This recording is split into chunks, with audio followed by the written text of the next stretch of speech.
Ángel Martínez, que aparece ahí en pantalla, él tiene varios recursos por difamación. Y vino a la República Dominicana en plan de turista y pensó que iba a pasar desapercibido.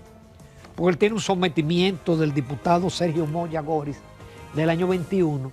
Pero el problema es que él tiene otras demandas, entre ellas del doctor Guido Gómez Mazara, que no baraja pleito, y también de Milagros Atuey de Camps. Milagros de Camps. Milagros de Camps Germán. Obviamente que lo que habrá padecido ella y su familia, en este caso no ha sido poco, porque se le acusó, y yo no voy a decir, porque todo el mundo sabe de qué decían que ella estaba embarazada y de quién estaba embarazada. Bueno, esto no puede hacerse una moda de que todo el que pueda tener acceso a una red digital despotrique, sea parte de una campaña de difamación contra una persona, riegue, dicen que, ¿cómo es? Difama, que algo queda.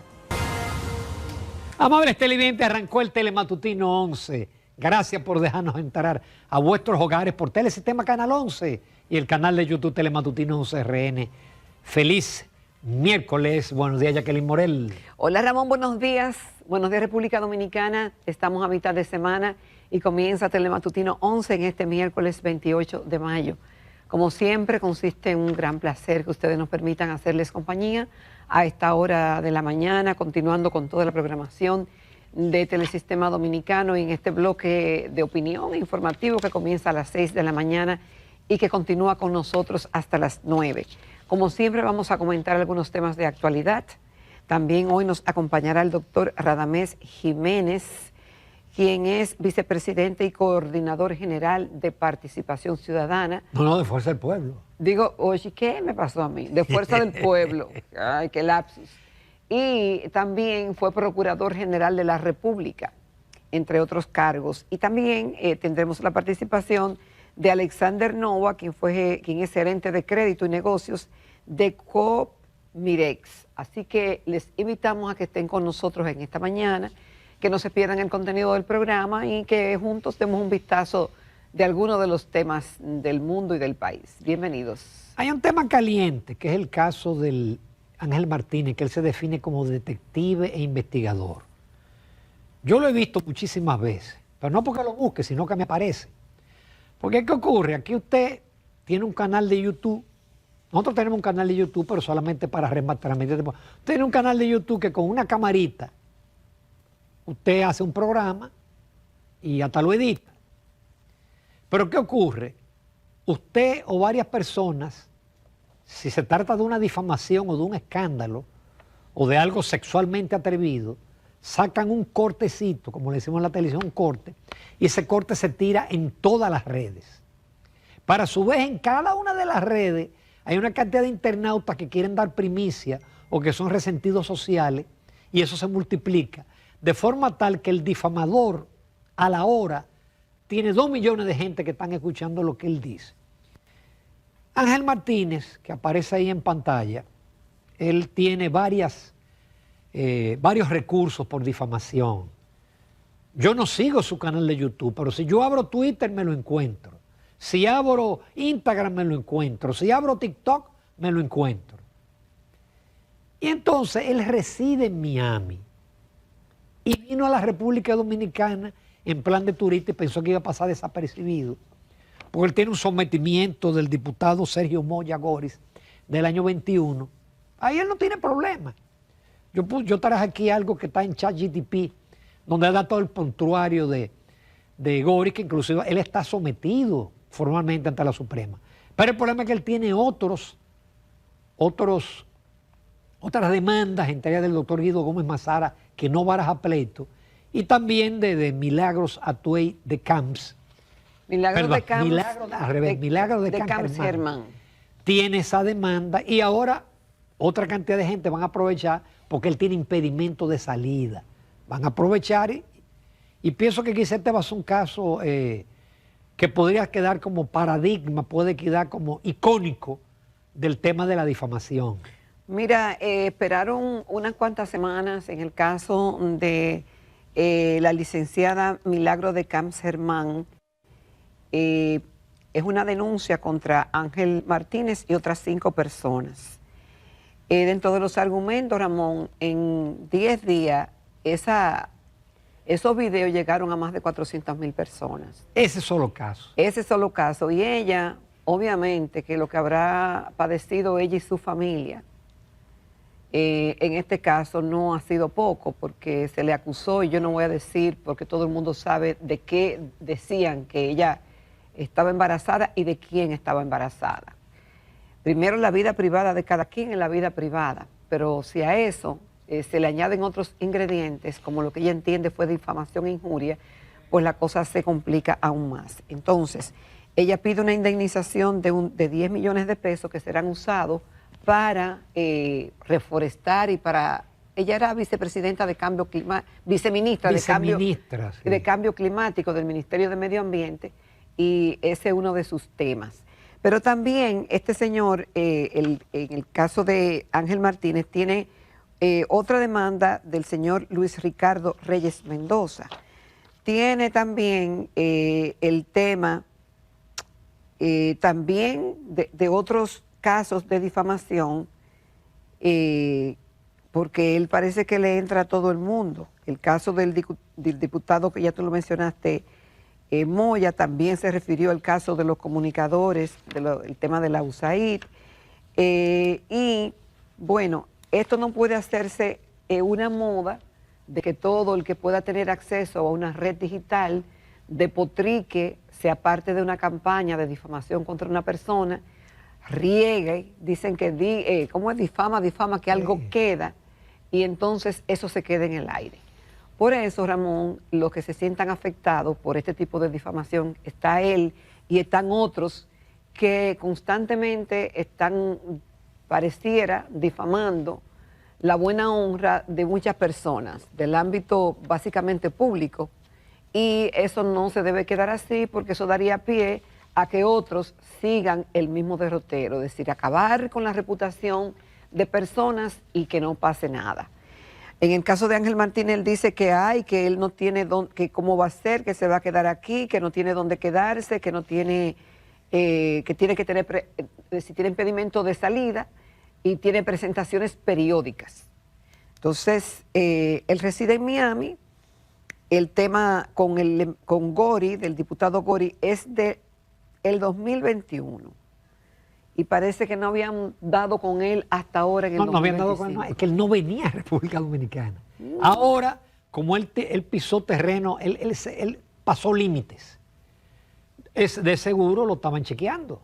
Él vino como turista, se apeó de un crucero en Puerto Plata, Yanquiti, y lo agarraron. Ahora ya con el impedimento de salida, él está obligado, y por eso yo digo que este puede ser un caso ejemplarizador, porque él no puede salir del país.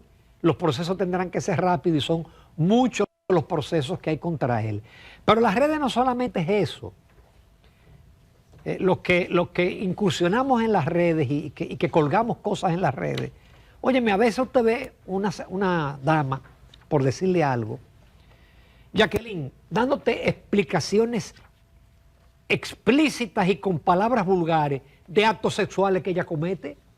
Señores, usted lo ve en las redes, pero resulta que eso lo ven los niños. Porque usted ve a los niños desde los 2 años, usted lo ve con un celular, y con ese celular pueden entrar a cualquier sitio. Entonces, no me digan que una ley de expresión y difusión del pensamiento no puede abordar el tema de las redes, porque ahora están diciendo, no, parece que esa ley va a ser solo para los periódicos. Es decir, no puede ser para las redes no se pueden tocar. Y sí, porque eso hay que poner coto, porque dice, bueno, te difaman, tú tienes que buscar un abogado, tienes que ir a juicio, tienes que pasarte muchísimos años, pero ya tu honorabilidad para una parte de la población no sirve, porque hay una parte de la población le queda la duda, que creen eso. Sí, e incluso personas ilustradas y con formación sólida. Una persona me dijo, mira, de todo eso yo creo la mitad. ¿Cómo? Sí, yo creo la mitad. Una parte se inventa y otra parte no. Pero siempre queda como esa pequeña duda, o tú tienes que conocer muy bien a la persona.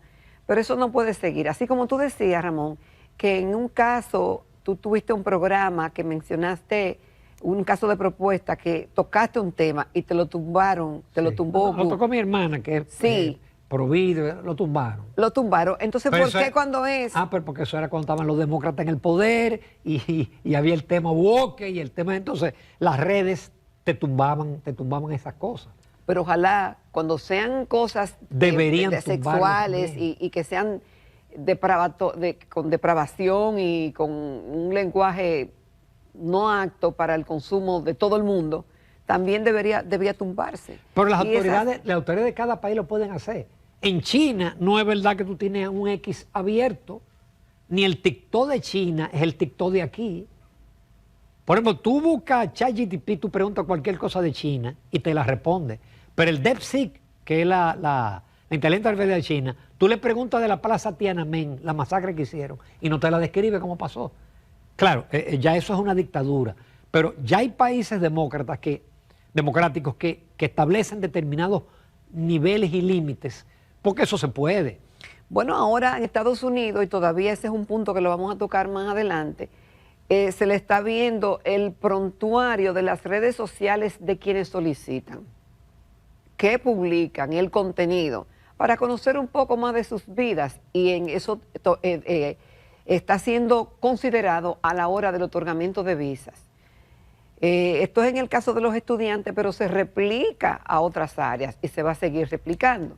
Obviamente en el caso que nos compete de la difamación, es un tanto difícil, a menos que hayan sanciones ejemplares para quienes inventen, para quienes usen inteligencia artificial y se inventen cosas y dañen la honra, la tranquilidad, la moral de familias y de personas.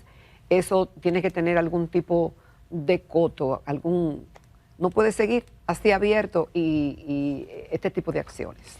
Por otro lado, vimos que hubo otra víctima, la capitana del Jet Set, y hoy el periódico Listín Diario trae un reportaje sobre todavía 2 personas que tienen 50 y pico de días hospitalizados, Jennifer Taveras y Bartolo Reyes.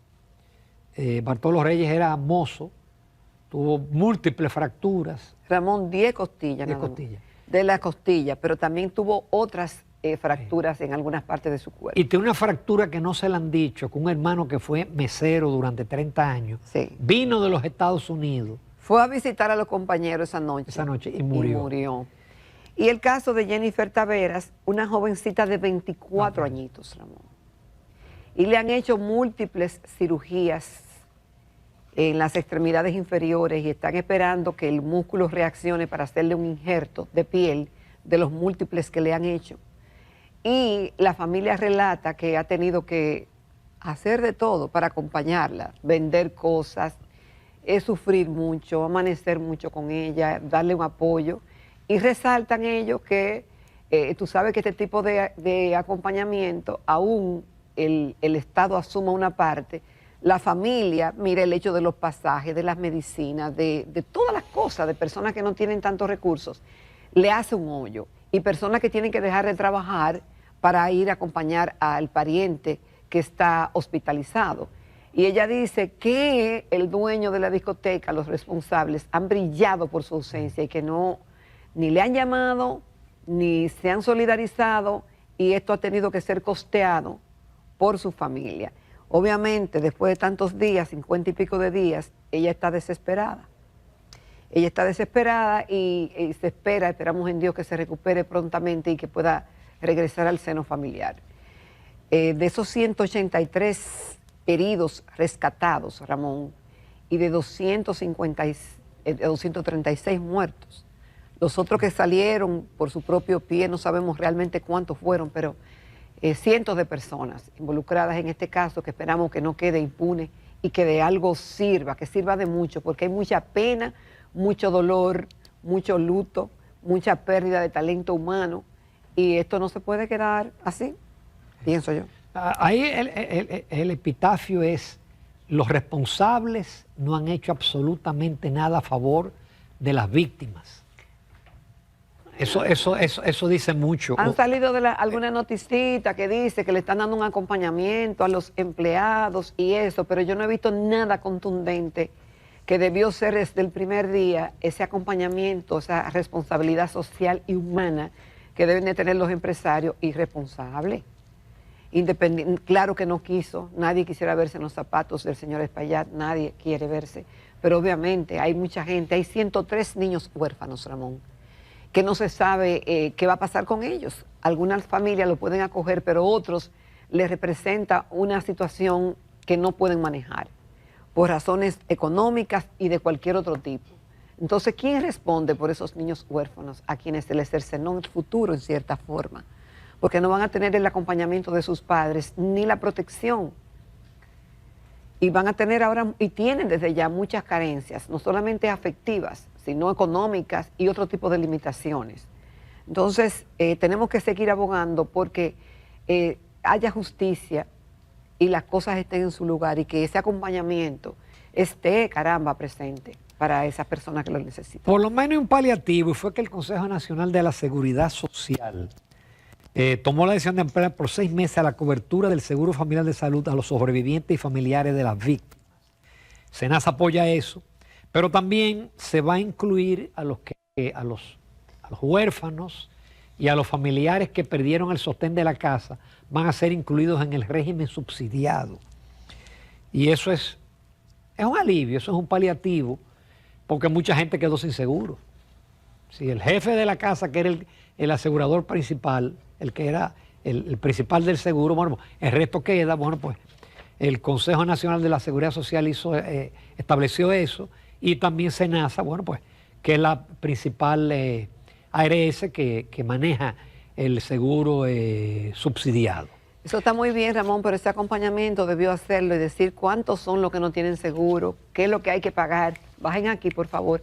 Eso debió hacerlo el señor Espaillat. Sí. Pero otros lo en lo que vine, independientemente de lo que decida lo que decidan los tribunales, eso debió hacerlo él ahora, porque ya el hecho está. El hecho está y las necesidades existen. Entonces, no me digas tú a mí que hay que esperar. Muy bien por SENASA. Obviamente este gobierno acompaña y cuando quiere acompañar más, también acompaña más. Pero qué bueno que lo haya hecho porque es un paliativo a esta triste situación. Por otro lado, nos quedan 2 informaciones más que las vamos a comentar rápidamente. Y es que, bueno, vimos ayer la información de que el Tribunal Superior Electoral suspendió hasta hay una sentencia el intento del PLD que pretende sacar un candidato en marzo del año que viene. Ellos alegan que no, que eso no es sacar un candidato. Pero bueno, si usted decide ahora cuáles son los precandidatos o los que están facultados, y después usted se inventa una encuesta o se inventa de que una consulta y ya usted decide que ya ese candidato sí, desde marzo del año que viene. Yo no sé cuál es el afán del PLD de pelearse o de poner este tema ahora. Nada más y nada menos con el Tribunal Superior Electoral. Ellos dicen que lo que han decidido es realizar una consulta en el primer trimestre del 2026 para que entre las y los aspirantes presidenciales escoger uno para presentarlo en la fecha prevista. Pero es lo mismo, es decir, ya es candidato. Y ese tipo se va a tirar a la calle a hacer campaña prematura y eso va a estimular a los otros partidos a hacer lo mismo. Por otro lado, señores, comenzó a funcionar la Cámara de Cuentas. Parecería que se hacían las auditorías y no se publicaban. Porque ahora en la página web de la Cámara de Cuentas hay 3 auditorías del Ministerio de Hacienda, del INAIPI y del Ministerio de Industria y Comercio, auditorías que fueron realizadas aún durante la administración de Danilo Medina. Aparentemente las cámaras de cuentas, los incumbentes de esos periodos, archivaban, engavetaban, bueno, pues ya ahora están ahí a disposición. Usted puede ver en la prensa, puede ver en la página web, porque son larguísimas y son muchísimos las irregularidades que se muestran de Hacienda, del INAIPI y también del Ministerio de Industria y Comercio. Durante el periodo oscila entre 16 y 20, 15 y 20, o hasta el año 19. Ramón, están colgadas en la página web de la Cámara de Cuentas de la República Dominicana. Ahora, ¿qué vamos a hacer con esas auditorías? Sí, realmente tienen irregularidades. Todas las auditorías tienen irregularidades, pero algunas son menores de procedimientos y de cositas sueltas de aquí por allá, y otras son con temas mayores. ¿Hacia dónde va eso y qué se hace? Se supone que si son irregularidades que implican cuestiones penales, debe de ir al Ministerio Público. Porque hay irregularidades que es un tema de un asiento contable. Eso yo te digo, que son cosas menores. A cualquier empresa privada que le haga una auditoría, siempre surgen cosas, pero no son irregularidades ni desfalcos, sino tal asiento no se hizo en la cuenta tal, etcétera, etcétera. Eso se supone, porque el objetivo de esa auditoría, que ya fueron discutidas con los incumbentes, es que si hay irregularidades, la Cámara de Cuentas las envía al Ministerio Público. Finalmente, señores, una mala noticia para todos los no es deliberativa, la Cámara de Cuentas presenta nada más que el informe, lo que dice. Y lo somete. Y ya. Lo somete y lo envía. Lo envía. Pero lo envía. Ya no es, lo que se haga de ahí en adelante depende del Ministerio Público. Es responsabilidad de la Cámara de Cuentas. Es un control externo. Finalmente, una mala noticia para todos los estudiantes del mundo que aspiran a hacer una pasantía o a hacer un posgrado, o a hacer una carrera, o en los Estados Unidos, porque la administración ha ordenado a los consulados o embajadas en todo el mundo que no procesen solicitudes de las diferentes visas que hay para estudiantes. Marco Rubio dice que eso es provisional, hasta tanto se evalúen métodos. Ellos parece que van a coger las redes sociales de un estudiante y ya con eso usted sabe el pensamiento de ese estudiante. Pero eso es terrible y eso afecta incluso a los Estados Unidos, porque muchos cerebros que van a estudiar se quedan allá. Entonces, uno no entiende a veces la lógica Trump.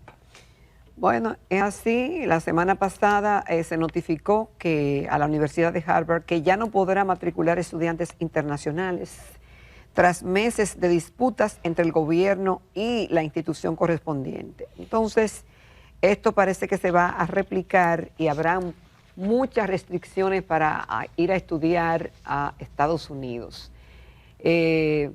Muchas universidades y centros, Ramón, una parte de su matriculación y por ende de sus ingresos dependen de los estudiantes extranjeros que van a hacer sus especialidades allá, a veces con tarifas diferenciadas a los locales, en este caso a los americanos. Y también el tema de que en muchos casos se quedan residiendo, son buenos cerebros, porque esas universidades tienen realmente mecanismos de selección rigurosos y los centros, y se quedan ofreciendo el talento a ese país. Que ojalá que los devuelvan a su país de origen y que en el país de origen, por ejemplo en la República Dominicana, se les pague lo que corresponde a esos cerebros brillantes que se capacitan fuera y que tienen que quedarse en otro país o buscar mejor vida porque aquí no se les reconoce la calificación que tienen y se les paga como debe hacerse. Pero es un duro golpe que vamos a ver cómo reaccionan las universidades, los centros, los boarding school y otros más que acogen a cientos de miles de estudiantes. No pueden hacer nada porque es que el consulado está en posibilidad de darle la visa a quien quiera. Entonces, entonces yo no entiendo que dice el comunicado, la nota de que lo que ya tienen la cita, van a ir a su cita. Es que no habrán citas nuevas, pero si no se van a admitir lo que tienen la cita, ¿qué va a pasar con ellos? Que no van a poder estudiar en los Estados Unidos, van a tener que estudiar en Europa, van a tener que estudiar en Canadá o van a tener que estudiar en Inglaterra. Afortunadamente hay muchísimas universidades buenas en el resto del mundo que están dispuestas a acoger a los estudiantes extranjeros. Nos vamos a comerciales, no se pierdan la entrevista con el licenciado Radamés Jiménez, que es vicepresidente y coordinador de la Fuerza del Pueblo y ex procurador general de la República.